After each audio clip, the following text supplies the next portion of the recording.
And we are back for the semifinals of this final weekly for the ETS Open Series. So we've got a rematch. Saw this earlier. We're going to see it again now. Level 13 David on this aggressive Combre mid-range versus Unearthly on Rakano plate. David took it the last time around. Do you think that'll happen again now that we're in a best of 5? Oh, I don't know. I still like David.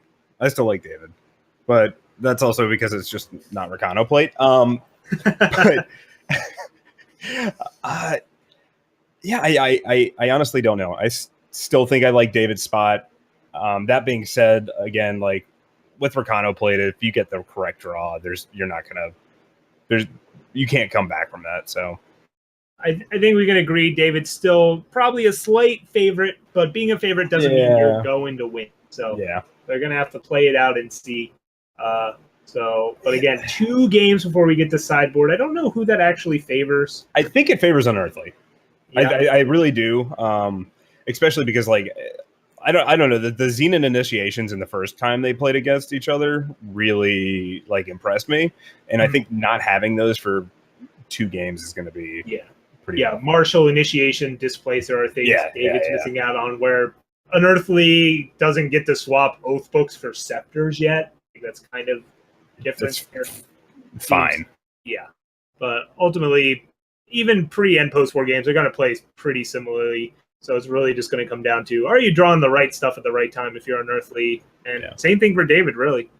So David's opener is an interesting one. 6-powered Anomalous. Yeah. I mean, but two of those work with me. All right. All right. If you know what for sure. What can we get on 3? Yeah. That you have a Combre healer on top, I promise you do. Okay. Guaranteed. Or a Seraph. Or Sarai. Seraph's fine too. Or an Enforcer. All of these are actually possible to cast on turn 3 because you have double seat. Right, on turn 2. Yeah, on turn 2. So that's good stuff. You've got to really hope you draw the gas. If you draw power here, level 13 David's basically at all. Be greedy, David. You lose. Do it. But do it. Yeah, speed is king. Yes. Speed is king. So here we go. David keeps it and is going to put his faith in his deck to hook him up with the right stuff. And Combre Banner, not the right stuff. I am so excited for this. Oh man, and Unearthly. Actually, so what do you think he's going to play here? Tinker Overseer or the Champion? Yeah. I guess you could go Champion instead, but I like flying. Because it's more likely to get inflict damage next turn against David, who draws another banner. Ooh, all right. It's fine. Obelisk comes down. He's going to have 2 2/2s. Yeah, great. That's how you beat Rakano. Yeah. That's how you two 2/2s on the ground. Maybe David will draw Reality Warden here. Slam a 7/7. All right. Nope. That's not Reality Warden. But Obelisk get to make a 5/5 for a turn now. Well, it'll almost be a 5/5 except a port. But Unearthly's going to slam a hammer of my. Yeah, on the flyer. Do you? So he is getting in. Yeah, you get to eat that. You make that 5/5. I think Unearthly's still totally fine. Yeah, I'm not particularly worried about Unearthly's position. Sandstorm Titan off the top would actually be very good too. Carnosaur. Hey, that ramp pays off. Finds one of those 2 Carnosaurs. Eats Unearthly's only unit currently in play, and now Unearthly's scrambling to answer this. Gets to get an Overseer down, and hoping that Warcry 3 makes an impact, and now gets to torch one of these initiates. Or maybe not. Maybe he's like, I don't know if this is worth it. Yeah, at this point, I don't know if it is, right? All right, David needs to keep drawing gas here. Ooh. Vanquish kind of count, and that it'll deal with the next big thing. And in the meantime, swinging for 9. Unearthly's all of a sudden at 12. Wow, and these power off the top from Unearthly definitely not helping things. The hammer might, though, it still puts him way behind in the race, but at least he's got +3/+3 sitting on hopefully a unit on top of his deck, right? +6/+6 actually on. That's right, because from the other hammer, yes. So the Vanquish will come down here, and Unearthly needs a real big unit, right? Yeah, because even a Vanquish means he's dead. And Seed of Glory is not a unit. And holy cow, Keep pays Oof. up. All it takes is, drawing a Predatory Carnosaur exactly when you need it and cast it 2 turns early. It's that easy. Remember when we discussed if you keep that hand or not? Yeah. Knew it. Told God, you. Banner, though, that was terrible. Yeah, that was terrifying. Predatory Carnosaur making a dramatic answer. All it took was Unearthly torching one of those initiates a turn sooner, and he wins that game easily. But of course, that's not what happened. He wanted to curve out, play his threats, and get that hammer down. And because of that, the initiates eventually paid off that game. That was a nail-biter. Even looking at this hand, it's like, hey, this doesn't have initiates. How could it be good? Like, Unearthly at least is going to be able to play the Outlaw on turn 3. I like this keep from David mostly because he's on the. I think if you're on the draw, you. Oh, I agree completely, and I think that having the question is, do you play an Enforcer? Oh yeah, I think you start. Yeah, I think you start beating down. You have a second Enforcer. Okay. Well, you play around Torch, right? Sure, you can, but they haven't been I'd rather just give it either. So right? I guess with 2 Finest Hours in hand, but against the Rakano opponent that started on depleted. Again, I have the luxury of looking at these hand and seeing. That's a Reality Warden. Yeah, Reality is going to settle in for Unearthly at some point, but Unearthly also has the Vanquish. That's true. Yeah. I am liking, though, that David and I seem to be on the same play wavelength. I don't know if that's a good thing for David, though. Yeah. So now David can keep holding up these Finest Hours, which I think he'll elect to do if he decided to start on that. And yeah, Valkyrie Enforcer will just pop an Aegis here. Dominate the skies. Unearthly's just hoping to find undepleted power and instead finds a Tinker over. We are going to see a second Silverwing Familiar, but that's not going to do a lot. Once Unearthly gets another power, though, his hand really becomes unlocked. He's going to be able to do multiple things in a turn and/or play some of his bigger, like the Hammer of Might. David wisely plays around the Vanquish here by holding back a 3/3 instead of trading potentially 3 damage for 4 damage and 2 lifesteal. Instead, just hold it up, and boy, that's a lot of Finest Hour. Yeah. Wait, so if he attacks, if he swings out this next turn and Unearthly doesn't block, oh no, we're 1 off from lethal then, right? I haven't done that math far ahead because I know Unearthly's about to gain at least 4 life. Unearthly deciding if he wants to put the hammer on the bird with an Aegis or without, and opts to go with the one that doesn't have an Aegis. And now David will respond by Finest Hour, block. Unearthly still goes up to 20, though. Gets the Warcry 3 and has a lot more hammers where that came. Yeah, this next Silverwing Familiar is going to get very, very big. We do see the Vanquish in David's hand, though, so the Finest Hour will be able to pop the Aegis and then Vanquish it on the next turn, but that's not going to be before Unearthly actually gains some of the life from that. And we do see the Sandstorm Titan coming down from David as well, which puts a little bit of a dampering on it, but not much. The other thing of note that I liked there from Unearthly was that he opted to go with the hammer on the Silverwing Familiar that didn't have an Aegis. Yes. Because he'd rather plate up the one with an Aegis, especially if he's getting Finest Hours out of it. So that was a good move by Unearthly. Of course, plating here allows you to swing with your bird, but again, David's got more Finest Hours. Unearthly doesn't know that, but it's going to be a rough spot for him. Luckily, he's gaining a ton of them. Yeah, so if Unearthly does play it, though, where he just plays plate and passes, because he still would have noticed the pause at the end of the turn, then following next turn, he'd be able to play the hammer, and that should at least be able to get through a few things, but that also prevents some attacking. But yeah, Unearthly's kind of an damned if you do, damned if you don't age there. He opts to play a bunch of 2/2 flyers. I think the other reasonable thing was what you were saying, where play the plate, but don't swing. But even then, Finest Hour is going to give you problems. But here, Unearthly makes the triple block, gets the Finest Hour out of hand, because surely level 13 David doesn't have another one. Yeah, it's fine. We've already seen 2 being played. There's only 4 in the deck. not that deep into the game. We'll be fine. Oath Book is a cool card, but not going to do what you need. And yeah, now Unearthly goes for the plate. No, it. Okay, and if he draws a power, if he draws a power this coming turn, I think it'll be David could have Combre Healer to pop the Aegis, but instead uses the Finest Hour just to show that he has 3 of them. Scoops it. Just to spread that extra information around. Yep. So, all right, David doing the opposite of what I expected for the first 2 rounds. Congratulations to David. David is up 2-0, just burying Unearthly with hours that are fine and Valkyrie Enforcers there. And now I think it only we go to sideboard. Yeah, and I think it just gets better for David. Like I guess because even the Oath Book that was drawn there last game didn't actually. I wasn't able to actually commit to anything to the board. So like even if it was a Shogun Scepter, I don't know if it actually would have done much. Yeah, and Unearthly still sticking to this plan of take out the Oni Ronins, try and just make the biggest unit.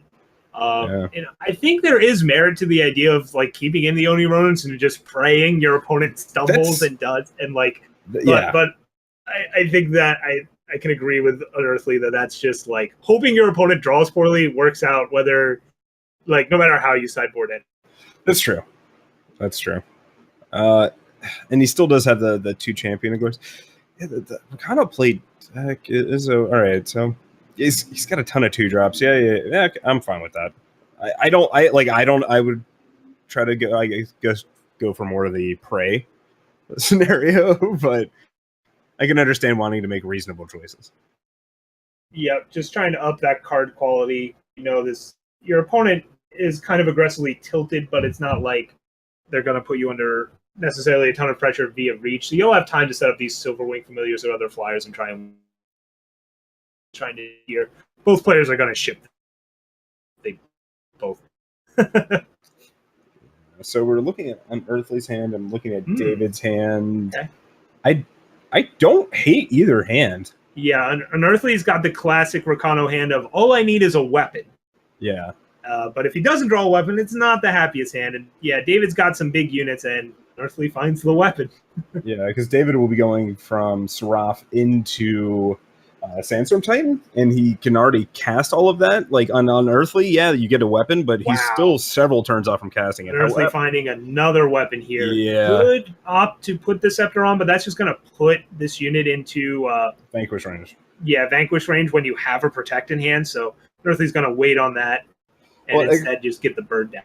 Yeah, especially when you also have that Silverwing Familiar down. So we already know that its flyers are not the easiest for David to deal with. And yeah, Unearthly finds a power going to enable this Champion of Glory and swing on in, wait to play this power to hide some pauses. Yeah, very smart. We're still going to get a pause there. So if we see, do you think he's going to go for that Displacer? Yeah, I think Displacer is the way to go here. There's no good initiation targets, and Sandstorm Titan's okay here as well, but I think Displacer could potentially take a unit off, take a weapon off. Yeah, protects. So yes, the 5/4 remains. And woof, Unearthly drew 2 straight undepleted power, and that is a curve out. This is this is a game. Yeah. So we can see a jump here happen, but he's taking 6, going down to 10 no matter what. Unearthly's going up to 32. Yeah. Yeah, and this is just kind of the nut draw from Rakano, right? Where it's just 2-drop, 3-drop, weapon, back it up with protect and combat tricks. And David was on the draw and kind of helpless to do anything about it, really. Yeah, so he'll be able to play the Sandstorm Titan here and double block the bird. Well, never mind. Yep. Rebuke will silence and stun the Sandstorm Titan. Yep. And Valkyrie Enforcer is just another big flyer as well. Unearthly's just going to jam in with the A space, get as many war cries as possible here. Yeah, All this right. is it's a tough spot for David. I'm fine with it. It means we get a game 4. Yeah, that's looking pretty likely here, unless David cheated and snuck in. Well, even a harsh rule wouldn't do it, just because that big bird has just. Aegis. Yeah. Trying to see if there's anything. Is there something with like some weird Infinite tranquil Hourglass scholar? would unstun the Titan. No, actually, you could silence your own Titan, Xenon Initiation it, try and chump block. But again, yeah, the Valkyrie Force is going to show up, and that really Yeah. cuts down on every out. David. Because Yeah. it's too lethal flying. This extra threat is just going to close the door on concession. Wow. All right. Well, congratulations on Unearthly. Yeah, he gets a game. So now he's down 2-1. Only down 1 game. Yeah, trying to get that reverse sweep. Needs to win 2 in a row, whereas David just needs to win 1 of 2. And it looks like David's going to take out those stand-togethers. Let's be real. Those are just a little too expensive, a little too clunky for this matchup. Yeah. I don't know. Oh, I would imagine those will just come out for Protect. David currently doesn't have any in, from what I can tell. Oh. If you've seen Rebuke coming in already and you know your opponent's playing Vanquish, I really like the addition of Protect here. Instead, going with Slow. Slow, right? Yeah, okay. Not sure that's... I mean, if you hit... Or Little Troll? No? If you hit Plate, I guess it's good. But I think I'd rather protect my super large unit instead. I mean, there are worlds where maybe it hits a Silverwing Familiar, and it ends up being very important. I guess. I think it's more you're hoping for the Hail Mary hit a plate and make it cost N strategy here. And look at David's hand. We're gonna see a turn 2 Combray healer. Sure. And Unearthly will respond by playing a bunch of flyers that don't care. He's got 2 units in hand that care. yeah. It's just forcing Unearthly to play for. It's also gaining 3 life right out of the bat. It's just setting a good pace for the game. Granted, looking at the rest of David's hand, there's not a ton going on. That Displacer though should help quite a bit. Yeah, and I think if you're David, you could hold on to Displacer, but you already have an answer to weapons in Vanquish. Yeah. I don't know. I would just get the 3-2 down and you need the. Instead, he swings in with all, and Unearthly's going to force this Finest Hour to come out. Yeah, I'm fine with that, right? Because like he's seen that strategy work many times, where you just get rid of the units, and we're fine. The only problem for that is that Unearthly actually has a handful of units instead of just a few. Unearthly is stuck on power, and level 13 David almost certainly recognizes that. But yeah, he's stuck on power, but given how many 2-drops his hand had, yeah, and then here's the 3. If I'm David, I think I would have taken a much more aggressive here. Just try and kill him before he gets to cast all of this stuff. But it is what it is. David instead opts to keep holding on to this Displacer. And top deck's an uncastable Carnosaur. Does not have triple time. Ooh. But you have to imagine the Displacer is coming down this turn, right? I would like it's to getting see that value unless he vanquishes. Yeah. Oh, can't cast or that. He can do both. Yeah. So Displacer comes down, but now there's this weird Oni Ronin away anyway. Not a great spot for this Displacer. I think you're fine trading off your Initiate at this point, though. Like it hurts you a little bit with your Obelisk, but you need a white source anyway, or a time source anyway. Mm-hmm. Yep. So Unearthly has this Finest Hour now, can use that, and these Diplo Seals cannot provide time sources. That it's causing an issue here for David. But I mean, Diplo Seal's still a great card when you draw it early, just not so great here. If I'm David, I play this Diplo. You've got Combray Seal. Want to be able to cast this Carnosaur as soon as possible. Just, I don't know. I'm not quite agreeing with some of these lines of play from. That's fair. I probably would have played the Diplo Seal there too. I can't find any reason why I wouldn't. Because I still have 2 unknown cards in my hand. Yeah. Ooh. And now Unearthly's got a handful of action, and David doesn't. Simply does not have it. Gets to vanquish this 4/4 though, and he's got another jump blocker. in the initiate of the Sands being able to play. It's not looking too great for David right now. No, it's not. But this predatory Carnosaur can turn things around pretty quickly. But again, I mean, David. Okay, so slow rolling the seal pays off, turns the student into a. Trade that there. Then we have a 3/3. Still can't block the champion though, and especially with that Shogun Scepter looming in Unearthly's hand. Yeah, but Unearthly instead opting to just keep playing units, get this 3/3 silence so it can't become a 4/4. Even though he has Vanquish, he'd rather save Vanquish for other problems.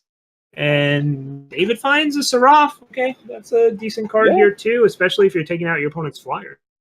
So the question is, next turn, are you playing the Rhino Outlaw, or are you playing the... Well, now that your opponent played something that can actually block your 3/3, I think it's time to get this. There we still get a unit in play, and now you can also cast your hammer by next turn. All right, the Carnosaur finally is unleashed and gets to take out that 5/4 and bash in for 3, taking Unearthly down to. Well, we see so now plate can be cast if Unearthly finds it. So that's always thinking another positive. I have to imagine it's going to be Rhino Outlaw and Vanquish this turn. Yeah, or maybe not Rhino Outlaw. Go with the flyer. Yeah, that's a sure thing. And now we got to see what David draws. Slow can slow a Hammer of Might. That's something. It's certainly something. Pretty good right now. Slow better than Protect here, no doubt about it. Can't deny it. But Finest Hour, a pretty good draw for Unearthly here. Allow him to, leave back the Outlaw block, yada yada. Although Combre Healer takes it out of range. Oh, David not playing around it. Rather would have the 2/5. Yeah. Oh man! Oh man! Oh man! Oh man! Oh man! Man. Yeah, and not only that, David now losing out on really a nice win con here. Yeah. Like this, the Combre Healer is going to be able to block, but especially with the second flying unit coming down, that's going to be a little rough.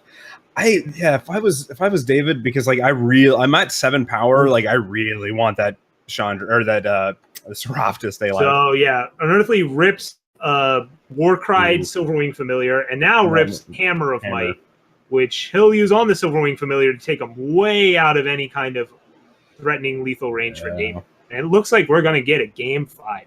Look at that. What did I say? I think David just needed to play that game a little more aggressively. And even then, I don't know if it would have worked out just because that Carnosaur was traded in so long. But good job by Unearthly using the most of those resources. Sure. We get a game 5. Yeah, I would argue this is a complete opposite of how I thought things would go. I really did think that David. I do think though that David is pretty well positioned post board. I still don't know about the slows over the Protects in general, but yeah. David gets to go first and has a bevy of 2 drops and a Vanquish in hand. Yes. Doesn't have double or triple time, but I think you'll still accept that. And Unearthly's got a nice hand too. At least it's going to curve out. And there's the time for David, which also happens to be the 4th power, going to let him play Sandstorm Titan. However, 2 Vanquishes, We've got players on both sides just curving out real nicely here. In fact, David could even play a Seraph if he so chooses instead of this Desert Marshal now. And opting to not offer the trade with the champion.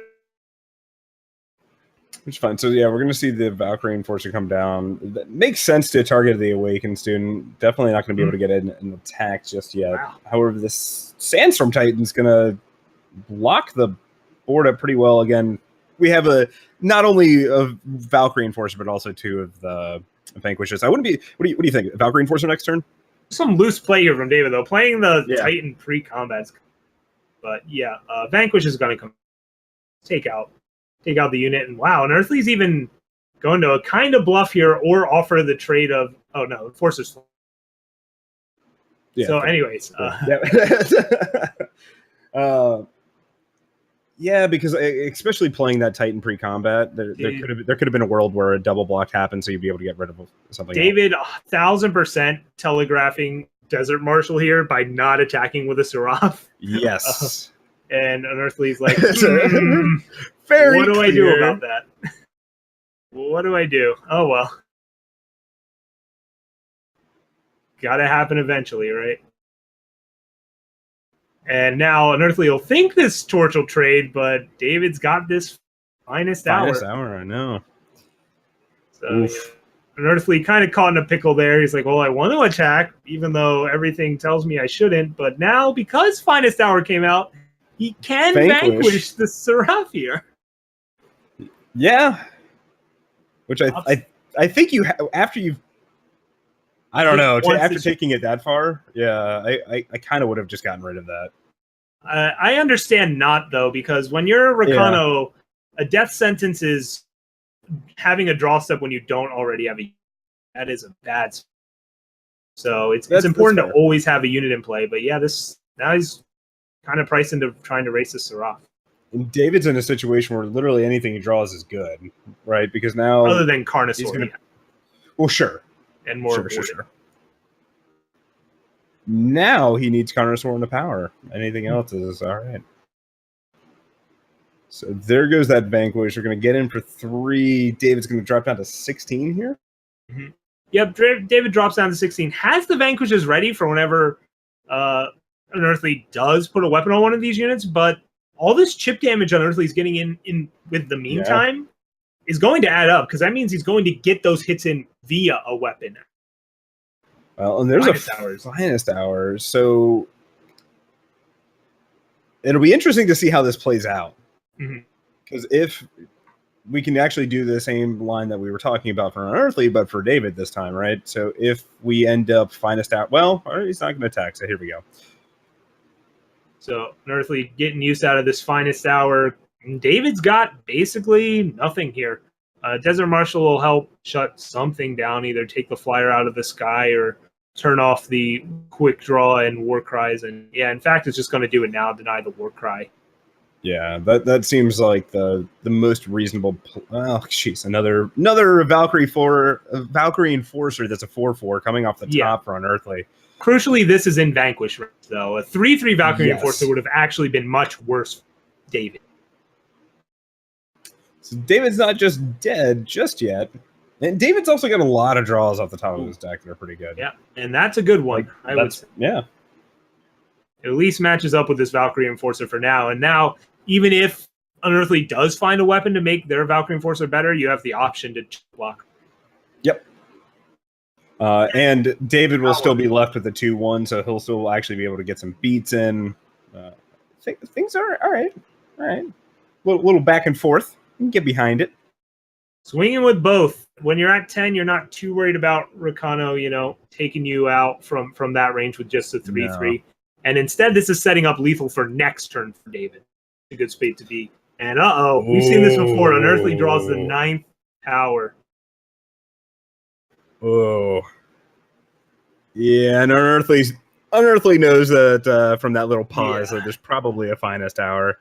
So this is going to be a great game for these two. And David banks on Unearthly definitely not having a torch there, because if he did, he loses. But Unearthly doesn't have the torch. And David just squeaks that one out, taking the match 3-2.